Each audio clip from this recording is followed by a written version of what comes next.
नमस्ते म पूजा कार्की आज ट्रायज को बारेमा डिस्कस गर्न गइरहेको छु। फर्स्टमा ट्रायज को डेफिनेसन तिर जाम। ट्रायज भनेको चाहिँ एउटा इमर्जेन्सी को बेलामा गरिने क्लाइन्ट असेसमेन्ट हो, जुन चाहिँ हामीले डिजास्टर अथवा वारमा नम्बर अफ भिक्टिम भएको टाइममा चाहिँ हामीले according to severity of injury अथवा इमर्जेन्सी अफ ट्रिटमेन्ट डिफ्रेन्ट भिक्टिमहरुलाई चाहिँ डिफ्रेन्ट क्याटेगोरीमा चाहिँ छुट्याइन्छ। सो कारणले चाहिँ अर्जेन्ट ट्रिटमेन्ट पाउने भिक्टिमले चाहिँ फर्स्ट प्रायोरिटी पाउँछ भने अरूले चाहिँ अकर्डिङली प्रायोरिटी चाहिँ दिएको हुन्छ। र नेक्स्ट स्लाइडमा भनेको चाहिँ हामीले एउटा कन्डिसन हेर्छौं। यो कन्डिसनको बारेमा हामीले लास्टमा डिस्कस गर्छौं। अहिले भनेको चाहिँ जस्ट एउटा कन्डिसनलाई चाहिँ प्रेजेन्ट गर्न गइरहेको छु। यसमा चाहिँ एउटा नर्सले स्कुल बस एक्सिडेन्ट भएको सिनमा चाहिँ फर्स्ट रेस्पोन्डर एक्ट गरिरहेको हुन्छ र उस नर्सले चाहिँ चारवटा चाइल्डहरुलाई चाहिँ भेट्छ। चारवटा कन्डिसन भएको चाइल्डलाई चाहिँ भेटेको हुन्छ। फर्स्ट चाइल्ड भनेको चाहिँ कन्फ्युज हुन्छ र उसलाई भनेको चाहिँ bright red blood pulsating from leg wound, खुट्टाको घाउमा चाहिँ ब्राइट रेड ब्लड चाहिँ पल्सेटिङ भइरहेको हुन्छ। सेकेन्ड चाइल्डमा भनेको चाहिँ क्लोज हेड वुन्ड हुन्छ र multiple compound fracture of arms and legs त्यो चाहिँ देखिएको हुन्छ। थर्ड चाइल्डमा चाहिँ सिम्पल फ्र्याक्चर छ आर्ममा र आर्म पेनको चाहिँ कम्प्लेनिङ गरिरहेको छ त्यो चाइल्डले। फोर्थमा भनेको चाहिँ सोभिङ चाइल्ड छ जसको चाहिँ सेभरल माइनर लेसरेसन छ फेसमा, आर्म्समा, लेगमा। यो कन्डिसन भएको चारवटा बच्चाहरू छ र यो चारवटा बच्चालाई चाहिँ अकर्डिङ टु ट्राइज क्याटेगोराइज गर्नुपर्ने हुन्छ। यो चाहिँ हामी लास्ट स्लाइडमा चाहिँ क्याटेगोराइज गर्छौं। अहिले भनेको चाहिँ this is just presentation of condition. र अर्को भनेको इमर्जेन्सी डिपार्टमेन्टमा चाहिँ ट्रायज सिस्टम कस्तो हुन्छ भन्दाखेरि मोस्ट कमनली इमर्जेन्सी डिपार्टमेन्टमा चाहिँ 3 टाइप सिस्टम चाहिँ फलो गरे हुन्छ, जसमा चाहिँ कलर कोडिङले क्याटेगोराइज गरिएको हुन्छ। हामी यो कलर कोडिङमा चाहिँ के पर्छ भन्ने कुरामा गइरहेछौँ। फर्स्ट भनेको चाहिँ इमर्जेन्ट रेड कलरले इन्डिकेट गर्छ। प्रायोरिटी चाहिँ फर्स्ट प्रायोरिटी दिन्छ र highest priority that is also called highest priority. यसमा चाहिँ के हुन्छ भन्दाखेरि जुन क्लाइन्टहरुलाई चाहिँ लाइफ थ्रेटनिङ इन्जुरी भएको छ र इमिडिएट एटेन्सन चाहिन्छ र कन्टिन्युअस इभ्यालुएसन चाहिन्छ, जसलाई चाहिँ ट्रिट गरेर हामीले सर्भाइभ गर्ने चान्स चाहिँ एकदम हाई छ भने त्यो क्लाइन्टलाई चाहिँ हामी रेड जोनमा राख्छौं।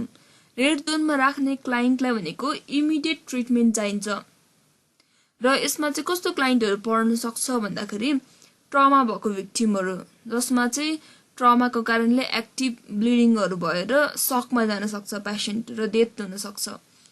क्लाइन्ट विथ चेस्ट पेन भनेको छाती दुखेर मायोकार्डियल इन्फ्र्याक्सन भएर पेशेन्टको डेथ हुन सक्छ। त्यही भएर चाहिँ चेस्ट पेन भएको पेशेन्टलाई पनि हामी रेड जोनमै राख्छौं।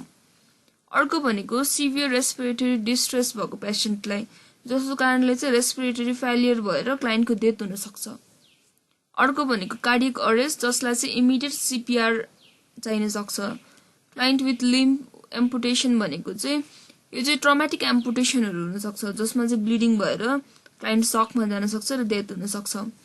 अर्को भनेको चाहिँ न्यूरोलोजिकल डिफेक्टहरु, एक्यूट न्यूरोलोजिकल डिफेक्ट भएको कन्डिसनहरु, जसमा चाहिँ स्ट्रोकहरु भएर क्लाइन्ट चाहिँ डेथ हुन सक्छ तर ट्रिटमेन्ट पाएपछि चाहिँ रिभाइभ गर्न सकिन्छ। र अर्को भनेको चाहिँ कुनै पनि केमिकलहरु आँखामा पस्यो भने, जसमा चाहिँ इमर्जेन्सी त्यो आँखालाई चाहिँ हामीले पानी हालेर अथवा चाहिँ प्रोटेक्ट गर्न सकिन्छ। यदि डिले भयो भने चाहिँ आँखा ड्यामेज हुन सक्छ। यस्तो कन्डिसनहरुलाई चाहिँ हामीले इमर्जेन्सी जोन अथवा रेड जोनमा राखिन्छ।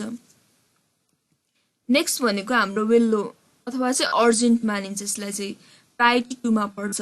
अर्जेन्टमा भनेको कस्तो क्याटेगोरीको क्लाइन्टहरुलाई राखिन्छ भन्दाखेरि अर्जेन्टमा इन्जुरी भएको कम्प्लिकेसन हुन्छ तर लाइफ थ्रेटनिङ हुँदैन र क्लाइन्टलाई चाहिँ 30 मिनेट्स देखि 2 आवर्स भित्रमा चाहिँ ट्रिट गर्न सकिन्छ। इमिडिएट नभएर अलिकति डिले गर्न सकिन्छ र क्लाइन्टलाई चाहिँ 30 to 60 मिनेटको इन्टरभलमा इभ्यालुएसन गरिराख्नु पर्ने हुन्छ। त्यो क्लाइन्टलाई चाहिँ हामीले येल्लो जोनमा राख्छौं। त्यसमा चाहिँ कस्तो खालको क्लाइन्टहरु पर्न सकिन्छ भन्दाखेरि open fracture with the distal pulse भनेपछि डिस्टल पल्स प्रेजेन्ट भनेपछि हामीले सर्कुलेसन चाहिँ डिस्टर्ब भएको छैन, डिस्टल त्यो फ्र्याक्चर भएको डिस्टल पार्टलाई पनि हामीले प्रोटेक्ट भइरहेको छ भन्ने कुरा चाहिँ इन्डिकेट गर्छ। यो क्लाइन्टलाई हामीले येलो जोनमा राख्छौँ। अर्को भनेको लार्ज वुन्ड। लार्ज वुन्ड भनेपछि हामीले एक्टिभ ब्लिडिङ छैन भने त्यो लार्ज वुन्ड भएको क्लाइन्टलाई पनि हामीले 30 मिनट टु 2 आवर्ससम्म वेटिङमा राख्न सक्छौँ। नेक्स्ट भनेको ग्रीन जोन अथवा चाहिँ ग्रीन कलरले इन्डिकेट गर्ने नन अर्जेन्ट, प्रायोरिटी 3 मा पर्छ। यो क्लाइन्टलाई भनेको 2 आवर्ससम्म पनि क्लाइन्टले वेट गर्न सक्छ भने यो जोनमा राखिन्छ र यसमा चाहिँ इमिडिएट कम्प्लिकेसन हुँदैन, जसको कारणले चाहिँ त्यो वेटिङ गराए बापत त्यो क्लाइन्टलाई इमिडिएट कम्प्लिकेसन हुँदैन भने हामीले ग्रीन जोनमा राख्न सक्छौँ। यसमा चाहिँ क्लाइन्टलाई evaluation 1 to 2 hours, every 1 to 2 hours हामीले इभ्यालुएसन गर्नुपर्ने हुन्छ र यो जोनमा चाहिँ हामीले क्लोज फ्र्याक्चर भएको क्लाइन्टहरूलाई राख्न सकिन्छ, माइनर लेसरेसन भएको क्लाइन्टहरूलाई राख्न सकिन्छ, स्प्रेन भनेको लिगामेन्टहरू टियर भएको, स्ट्रेन भनेको चाहिँ जस्तै मसल्स टेन्डनहरू टियर भएको अथवा चाहिँ कन्ट्युसन भएको क्लाइन्टहरूलाई चाहिँ यसमा राख्न सकिन्छ। नेक्स्ट भनेको चाहिँ कुनै ट्रायल सिस्टममा भनेको क्लाइन्टहरूलाई ब्ल्याक कोडमा पनि राख्न सकिन्छ। ब्ल्याक कोडले चाहिँ के इन्डिकेट गर्छ भने क्लाइन्ट डेथ छ अथवा चाहिँ उसको यति सिभियर इन्जुरी छ त्यो क्लाइन्टलाई चाहिँ हामीले ट्रिट केयर गरेर रिभाइभ गर्न सक्दैनौँ, उसको चाहिँ डेथ को पोसिबिलिटी चाहिँ एकदमै हाई छ, चान्स छ भने चाहिँ हामीले ब्ल्याक जोनमा राख्छौँ। र अर्को यो स्लाइडले के भन्छ भन्दाखेरि कुनै पनि डिजास्टर सिनमा फर्स्ट रेस्पोन्डर भएर आफू गइयो भने चाहिँ त्यसमा भनेको जुन भिक्टिमलाई केयर गरेर लाइफ सेभ गर्न सकिन्छ त्यो भिक्टिमलाई चाहिँ मोर प्रायोरिटी दिने, त्यो चाहिँ भनिएको छ स्लाइडमा। र नेक्स्ट भनेको चाहिँ हामी क्लाइन्ट असेसमेन्ट इन इमर्जेन्सी डिपार्टमेन्टमा जाऊँ। क्लाइन्ट असेसमेन्टमा चाहिँ कस्तो हुन्छ भन्दाखेरि चाहिँ प्राइमेरी असेसमेन्ट र सेकेन्डरी असेसमेन्ट हुन्छ भिक्टिमहरूको। प्राइमेरी असेसमेन्टमा के गरिन्छ भन्दाखेरि यो प्राइमेरी असेसमेन्टको कारणले चाहिँ इमिडिएट चाहिँ पोटेन्सियल थ्रेट टु लाइफ त्यस्तोहरू चाहिँ आइडेन्टिफाई गरेर त्यसको ट्रिटमेन्ट चाहिँ गरिन्छ फर्स्ट टर्नमा। यो भनेको चाहिँ अर्जेन्ट चिजहरूलाई चाहिँ फर्स्ट प्रायोरिटी दिएको चाहिँ मानिन्छ यसले। र यसमा भनेको चाहिँ मोस्टली अब्जेक्टिभ डाटाहरूबाट चाहिँ लिन्छ, अब्जेक्टिभबाट लिन्छ। जस्तै अब क्लाइन्टको नर्सले चाहिँ क्लाइन्टको एबिसी एयरवे ब्रिदिङ र सर्कुलेसन असेस गर्छ र त्यो असेस गरेपछि यदि ट्रमाटिक इन्जुरी छ भने हेड इन्जुरी अथवा चाहिँ सर्भाइकल स्पाइन इन्जुरीको साइनहरू पनि हेर्छ र यदि त्यसमा केही फल्ट छ भने चाहिँ सिपिआर निड छ भने चाहिँ हामीले सिएबी सर्कुलेसन एयरवे ब्रिदिङ अनुसार चाहिँ हामीले सिपिआर निड छ भने त्यो सिपिआर दिन सकिन्छ। यस प्राइमेरी असेसमेन्टको मेन गोल भनेको चाहिँ इमिडिएट इन्टरभेन्सन चाहिने प्रब्लमहरूलाई चाहिँ आइडेन्टिफाई गरेर त्यसलाई म्यानेजमेन्ट गर्ने, यो चाहिँ प्राइमेरी असेसमेन्टमा पर्छ। सेकेन्डरी असेसमेन्टमा भनेको चाहिँ जब प्राइमेरी असेसमेन्ट कम्प्लिट हुन्छ क्लाइन्टलाई चाहिँ सेकेन्डरी असेसमेन्ट गरिन्छ, जसको कारणले चाहिँ पछि लाइफ थ्रेटनिङ प्रब्लमहरूको चान्सेसहरू छ कि भनेर चाहिँ हामीले आइडेन्टिफाई गरेर छ भने त्यसको म्यानेजमेन्ट गरिन्छ। यसमा भनेको history collection, general overview, vital sign measurement, neurological assessment, pain assessment र कम्प्लिट और फोकस फिजिकल असेसमेन्टहरू चाहिँ पर्छ यसमा चाहिँ। यो भनेको हामीले प्राइमेरी र सेकेन्डरी असेसमेन्ट र त्यही अनुसारको म्यानेजमेन्ट चाहिँ गरिन्छ। अब हामीले सेकेन्ड स्लाइड स्केप गरेको सेकेन्ड स्लाइडमा आऊँ। यसमा चाहिँ 4वटा कन्डिसन भएको बच्चा थियो। अब हामीले चाहिँ छुट्याऊँ। फर्स्ट भनेको confuse child with bright red blood pulsating from leg wound भनेको यो बच्चालाई चाहिँ हामीले रेड जोनमा राख्छौँ। किन भन्दाखेरि उसको चाहिँ ब्राइट रेड कलरको पल्सेटिङ वुन्ड छ, त्यो भनेको आर्टरी पङ्क्चर भएको इन्डिकेट गर्छ।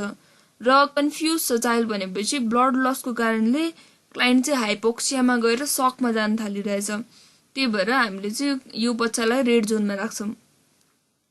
सेकेन्डको चाइल्ड भनेको चाहिँ क्लोज हेड वुन्ड छ र मल्टिपल कम्पाउन्ड फ्र्याक्चर छ आर्म्स र लेगमा भनेपछि क्लोज हेड वुन्ड भनेको चाहिँ इन्टर्नल ब्लिडिङ भइरहेको छ, क्लाइन्टलाई चाहिँ इन्टर्नल ब्लिडिङ भएर सकमा जाने चान्स छ। र अर्को भनेको चाहिँ न्युरोलोजिकल डिफेक्टहरू हुने चान्स छ र मल्टिपल कम्पाउन्ड फ्र्याक्चर छ भनेपछि यो क्लाइन्टलाई पनि हामीले रेड जोनमा राख्छौं तर यदि हामीले दुईटाको कम्पेरिजन गर्नु पर्यो भने चाहिँ फर्स्ट चाइल्ड चाहिँ मोर प्रायोरिटी हुन्छ सेकेन्ड चाइल्ड भन्दा र थर्डमा चाहिँ अर्को के छ भन्दाखेरि child with simple fracture in arm and complaining of arm pain भनेपछि सिम्पल फ्र्याक्चर छ यसमा कम्प्लिकेसन भनेको इमिडिएट कम्प्लिकेसन छैन क्लाइन्टले 30 to 2 आवर्स सम्ममा चाहिँ केयर पाइसक्नु पर्ने हुन्छ यो क्लाइन्टलाई हामीले वेल जोनमा राख्न सक्छौं र अर्को क्लाइन्ट हुनुहुन्छ उहाँको चाहिँ सिभियर माइनर ल्यासरेसन छ फेसमा आर्ममा र लेगमा जुन चाहिँ एकदमै माइनर कन्डिसन हो र यो कन्डिसनले चाहिँ 2 आवर्स सम्म सजिलै विदाउट एनी कम्प्लिकेसन वेट गर्न सक्छ त्यही भएर यो क्लाइन्टलाई चाहिँ हामी ग्रीन जोनमा राख्न सक्छौं यो चाहिँ हाम्रो ट्रायल्सको कम्प्लिट स्लाइडहरु भयो यो भन्दा अरु तपाईहरुलाई के प्रब्लम छ भने चाहिँ you can comment in this slide thank you for listening